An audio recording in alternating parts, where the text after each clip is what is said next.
दिव्यसिंहो महाबलः उग्रसिंहो महादेवा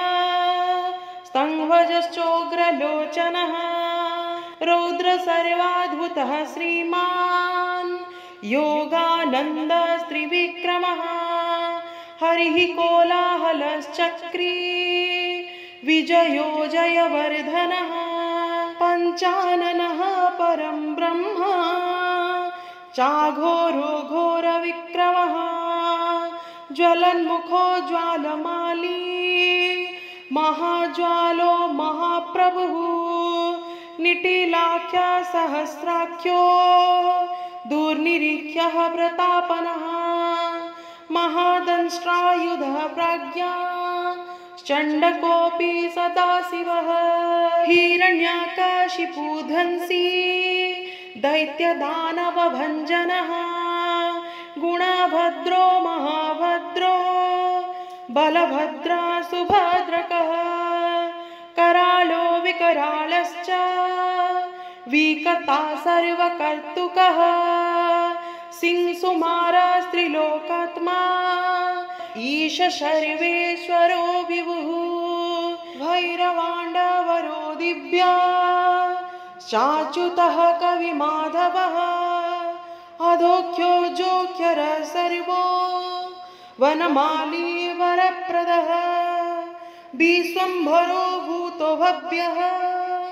श्रीविष्णुः पुरुषोत्तमः अनघास्त्रो नखास्त्रश्च सूर्यज्योतिसुरेश्वरः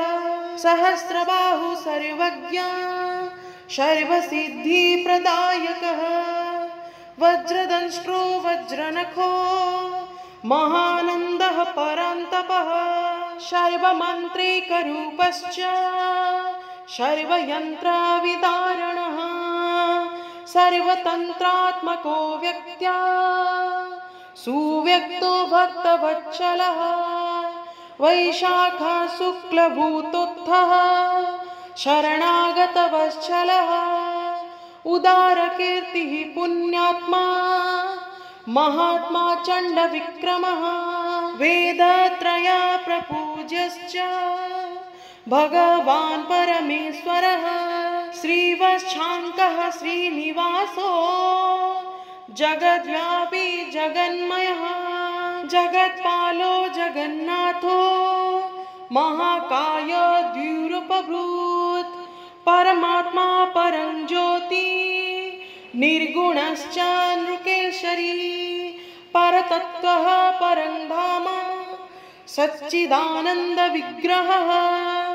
लक्ष्मीनृसिंह सर्वात्मा धीरः प्रह्लादपालकः इदं श्रीमन्नृसिंहस्य नाम्नामष्टोत्तरं शतं त्रिसन्ध्यं या पठेद् भक्त्या सर्वाभीष्टमवाप्नुयात् नारसिंहो महासिंहो दिव्यसिंहो महाबलः उग्रसिंहो महादेवा स्तंभजश्चोग्रलोचनः रौद्रसर्वाद्भुतः श्रीमान् योगानन्दस्त्रिविक्रमः हरिः कोलाहलश्चक्री विजयो जयवर्धनः पञ्चाननः परं ब्रह्म चाघोरो घोरविक्रमः ज्वलन्मुखो ज्वालमाली महाज्वालो महाप्रभुः निटिलाख्या सहस्राख्यो दुर्निरीख्यः प्रतापनः महादंष्ट्रायुधः प्राज्ञा चण्डकोऽपि सदाशिवः हिरण्याकाशिपूधंसी दैत्यदानवभञ्जनः गुणभद्रो महाभद्रो बलभद्रा सुभद्रकः करालो विकरालश्च विकर्ता सर्वकर्तुकः सिंहसुमारस्त्रिलोकात्मा ईश सर्वेश्वरो विभुः भैरवाण्डवरो दिव्या चाच्युतः कविमाधवः अधोख्यो जोख्यर सर्वो वनमाली वरप्रदः विश्वम्भरो भूतो भव्यः श्रीविष्णुः पुरुषोत्तमः अनघास्त्रो नखास्त्रश्च सूर्यज्योतिसुरेश्वरः सहस्रबाहु सर्वज्ञ सर्वसिद्धिप्रदायकः वज्रदंष्ट्रो वज्रनखो महानन्दः परन्तपः सर्वमन्त्रिकरूपश्च सर्वयन्त्रविदारणः सर्वतन्त्रात्मको व्यक्त्या सुव्यक्तो भक्तवत्सलः वैशाखः शुक्लभूतोत्थः शरणागतवत्सलः उदारकीर्तिः पुण्यात्मा महात्मा चण्डविक्रमः वेदत्रय प्रपूज्यश्च भगवान् परमेश्वरः श्रीवत्साङ्कः श्रीनिवासो जगद्व्यापी जगन्मयः जगत्पालो जगन्नाथो महाकाय द्व्यूरूपभूत् परमात्मा परं ज्योति निर्गुणश्च नृकेशरी परतत्त्वः परं धाम सच्चिदानन्दविग्रहः लक्ष्मीनृसिंहः सर्वात्मा धीरः प्रह्लादपालकः इदं श्रीमन्नृसिंहस्य नाम्नामष्टोत्तरं शतं त्रिसन्ध्यं या पठेद् भक्त्या सर्वाभीष्टमवाप्नुयात् नारसिंहो महासिंहो दिव्यसिंहो महाबलः उग्रसिंहो महादेव स्तंभजश्चोग्रलोचनः रौद्र सर्वाद्भुतः श्रीमान् योगानन्दस्त्रिविक्रमः हरिः कोलाहलश्चक्री विजयो जयवर्धनः पञ्चाननः परं ब्रह्म चाघोरो घोरविक्रमः ज्वलन्मुखो ज्वालमाली महाज्वालो महाप्रभुः निटिलाख्य सहस्राख्यो दुर्निरीख्यः प्रतापनः महादंष्ट्रायुधः प्राज्ञा चण्डकोऽपि सदाशिवः हिरण्याकशिपुधंसी दैत्यदानवभञ्जनः गुणभद्रो महाभद्रो बलभद्रा सुभद्रकः करालो विकरालश्च विकता सर्वकर्तुकः सिंहसुमारस्त्रिलोकात्मा ईश सर्वेश्वरो विभुः भैरवाण्डवरो दिव्या चाच्युतः कविमाधवः अधोख्यो जोख्यर सर्वो वनमाली वरप्रदः विश्वम्भरो भूतो भव्यः श्रीविष्णुः पुरुषोत्तमः अनघास्त्रो नखास्त्रश्च सूर्यज्योतिसुरेश्वरः सहस्रबाहु सर्वज्ञ सर्वसिद्धिप्रदायकः वज्रदंष्ट्रो वज्रनखो महानन्दः परन्तपः सर्वमन्त्रिकरूपश्च सर्वयन्त्रविदारणः सर्वतन्त्रात्मको व्यक्त्या सुव्यक्तो भक्तवत्सलः वैशाखः शुक्लभूतोत्थः शरणागतवत्सलः उदारकीर्तिः पुण्यात्मा महात्मा चण्डविक्रमः वेदत्रय प्रपूज्यश्च भगवान् परमेश्वरः श्रीवत्साङ्कः श्रीनिवासो जगद्व्यापी जगन्मयः जगत्पालो जगन्नाथो महाकाय द्व्यूरूपभूत् परमात्मा परं ज्योति निर्गुणश्च नृकेशरी परतत्त्वः परं धाम सच्चिदानन्दविग्रहः लक्ष्मीनृसिंहः सर्वात्मा धीरः प्रह्लादपालकः। इदं श्रीमन्नृसिंहस्य नाम्नामष्टोत्तरं शतं त्रिसन्ध्यं या पठेद्भक्त्या सर्वाभीष्टमवाप्नुयात्। नारसिंहो महासिंहो दिव्यसिंहो महाबलः उग्रसिंहो महादेवा स्तंभजश्चोग्रलोचनः रौद्र सर्वाद्भुतः श्रीमान् योगानन्दस्त्रिविक्रमः हरिः कोलाहलश्चक्री विजयो जयवर्धनः पञ्चाननः परं ब्रह्म चाघोरो घोरविक्रमः ज्वलन्मुखो ज्वालमाली महाज्वालो महाप्रभुः निटिलाख्या सहस्राख्यो दुर्निरीख्यः प्रतापनः महादंष्ट्रायुधः प्राज्ञा चण्डकोऽपि सदाशिवः हिरण्याकाशिपूधंसी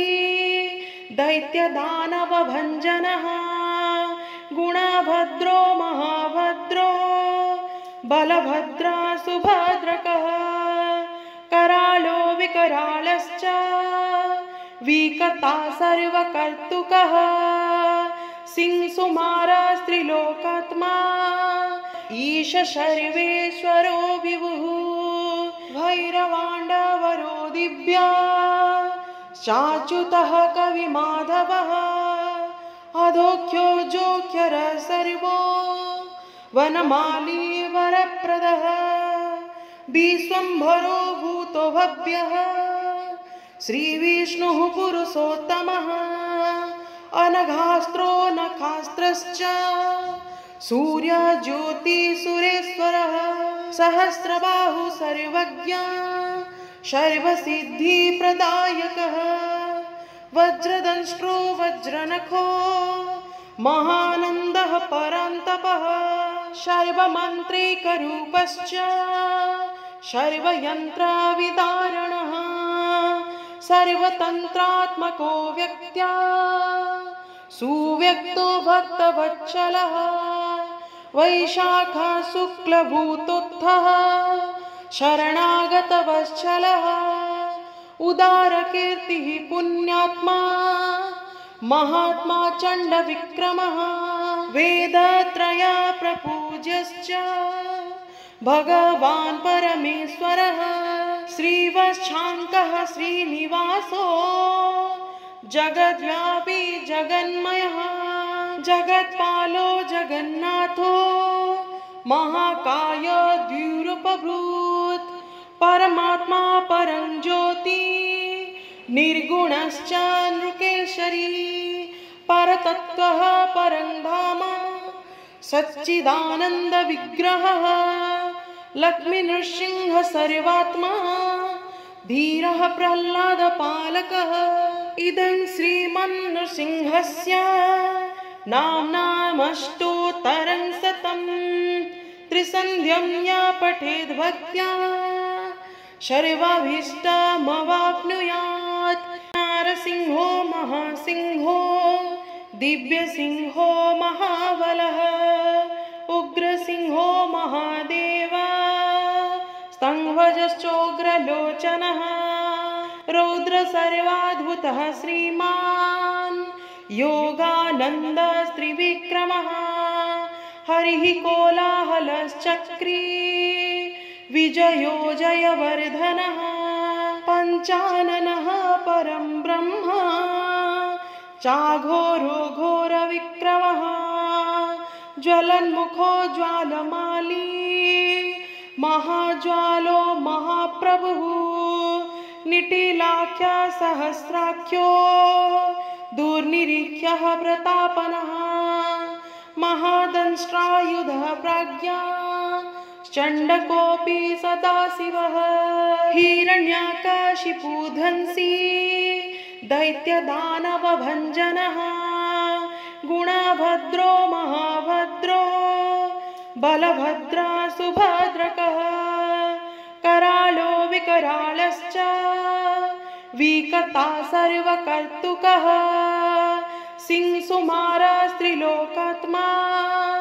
ईश सर्वेश्वरो विभुः भैरवाण्डवरो दिव्या चाच्युतः कविमाधवः अधोख्यो जोख्यर सर्वो वनमाली वरप्रदः विश्वम्भरो भूतो भव्यः श्रीविष्णुः पुरुषोत्तमः अनघास्त्रो नखास्त्रश्च सूर्यज्योतिसुरेश्वरः सहस्रबाहु सर्वज्ञ सर्वसिद्धिप्रदायकः वज्रदंष्ट्रो वज्रनखो महानन्दः परन्तपः सर्वमन्त्रिकरूपश्च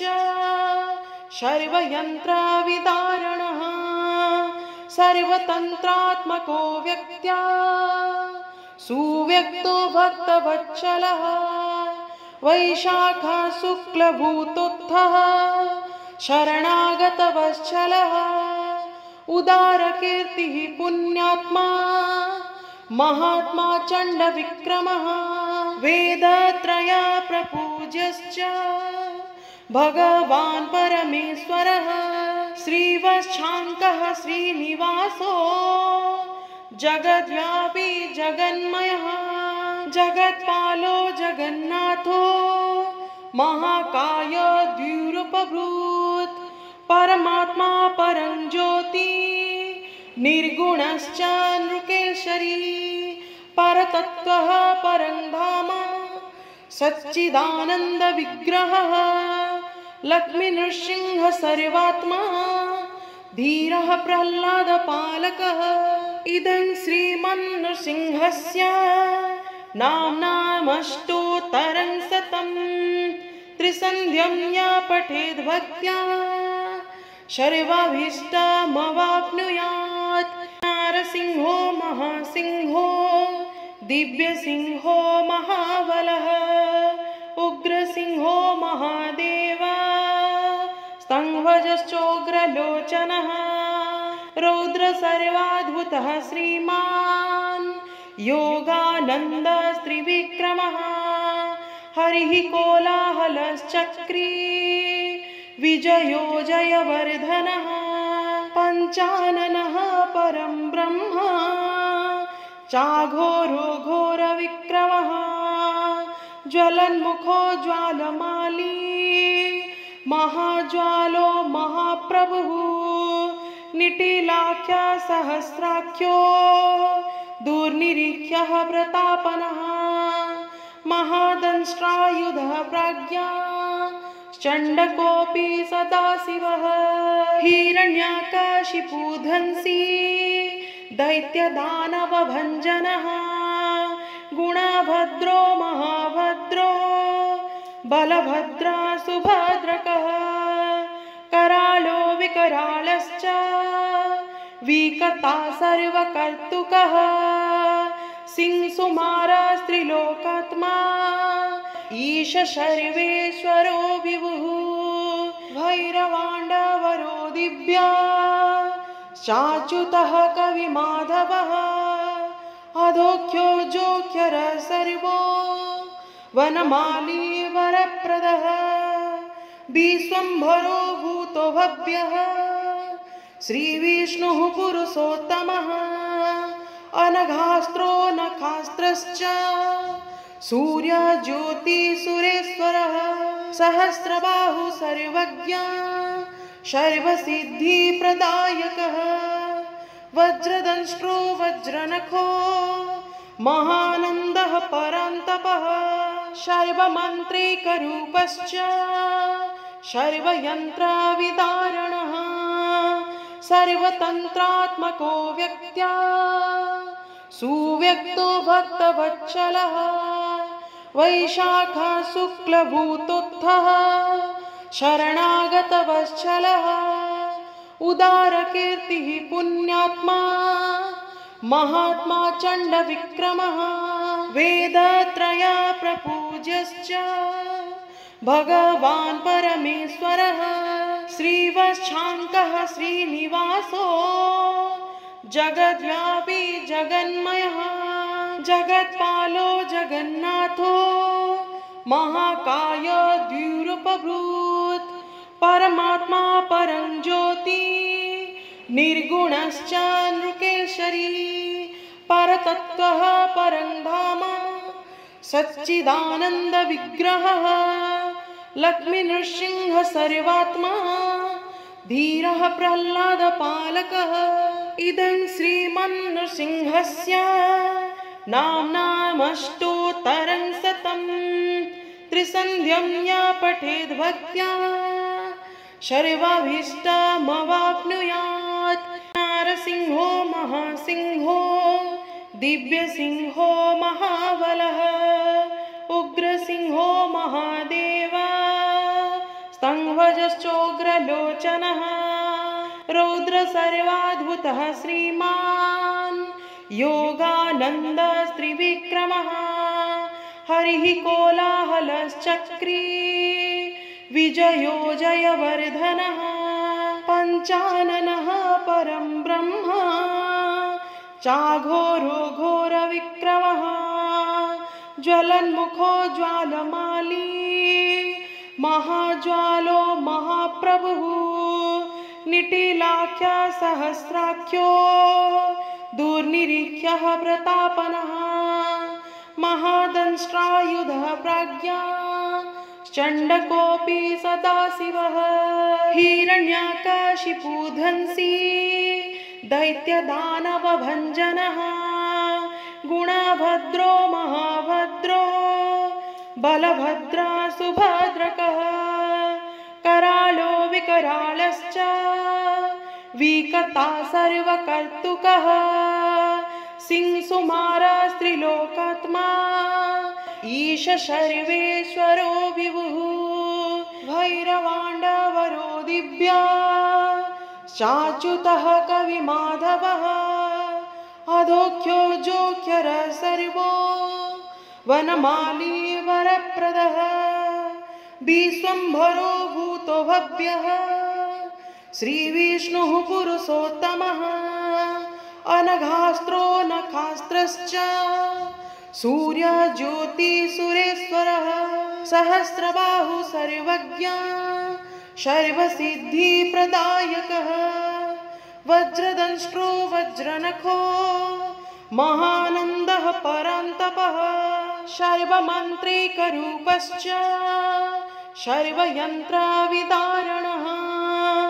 सर्वतन्त्रात्मको व्यक्त्या सुव्यक्तो भक्तवत्सलः वैशाखः शुक्लभूतोत्थः शरणागतवत्सलः उदारकीर्तिः पुण्यात्मा महात्मा चण्डविक्रमः वेदत्रया प्रपूज्यश्च भगवान् परमेश्वरः श्रीवच्छाङ्कः श्रीनिवासो जगद्व्यापी जगन्मयः जगत्पालो जगन्नाथो महाकाय द्व्युरूपभूत् परमात्मा परं ज्योति निर्गुणश्च नृकेशरी परतत्त्वः परं धाम सच्चिदानन्द विग्रहः लक्ष्मीनृसिंह सर्वात्मा धीरः प्रह्लादपालकः इदं श्रीमन्नृसिंहस्य नाम्नामष्टोत्तरं शतं त्रिसन्ध्यं या पठेद् भक्त्या सर्वाभीष्टमवाप्नुयात्।